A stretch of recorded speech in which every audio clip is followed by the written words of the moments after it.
But ಆ ಪಂಚಾಯತಿಗೆ ಬರೋದಕ್ಕೆ ಮುಂಚೆ ನಿಮಗೆ ಆ ವಿಷಯ ಗೊತ್ತಾಗಿರುತ್ತೆ. ಎಸ್ ಬಟ್ ಇಷ್ಟೆಲ್ಲ ಗೇಮ್ ಮಧ್ಯೆ ನೀವು ಇದೆಲ್ಲಾನು ಡೈಜೆಸ್ಟ್ ಮಾಡ್ಕೊಂಡು ಮೆಂಟಲಿ ಸ್ಟ್ರಾಂಗ್ ಆಗಿರ್ಬೇಕು. ಸರ್ ಅದು ಇಲ್ಲಿ ನೇಮು ಫೇಮು ತಗೊಂಡು ಒಂದು ಕೆರಿಯರ್ ಬಿಲ್ಡ್ ಮಾಡ್ಕೋಣ ಅಂತ ಬಂದಿರ್ತೀರಾ, ಇಂಥದ್ದೇನೋ ಆಗೋಯ್ತಲ್ಲಪ್ಪ ಅನ್ನೋ ಟೆನ್ಷನ್ನು, ಮೆಂಟಲಿ ಡಿಸ್ಟ್ರಾಯ್ ಆಗಿದ್ರೆ ಹೆಂಗಿತ್ತು ಆ ಕ್ಷಣಗಳು ಅಂತ?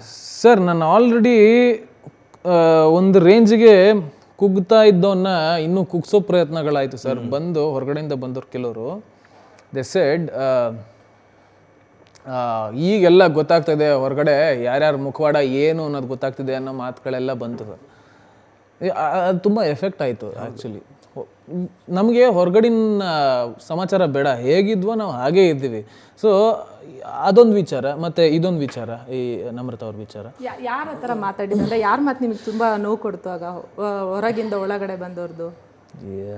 ಹೆಸರೆಲ್ಲ ಯಾಕೆ ಬಿಡಿ, ಅವ್ರು ಈಗ ನನ್ನಿಂದ ಇನ್ನೊಬ್ರಿಗೆ ಯಾರಿಗೋ ಸಮಸ್ಯೆ ಆಗುತ್ತೆ ಅನ್ನೋದಾದರೆ ಅದು ಬೇಡ, ಯಾರಿಂದನೂ ಆಯಿತು.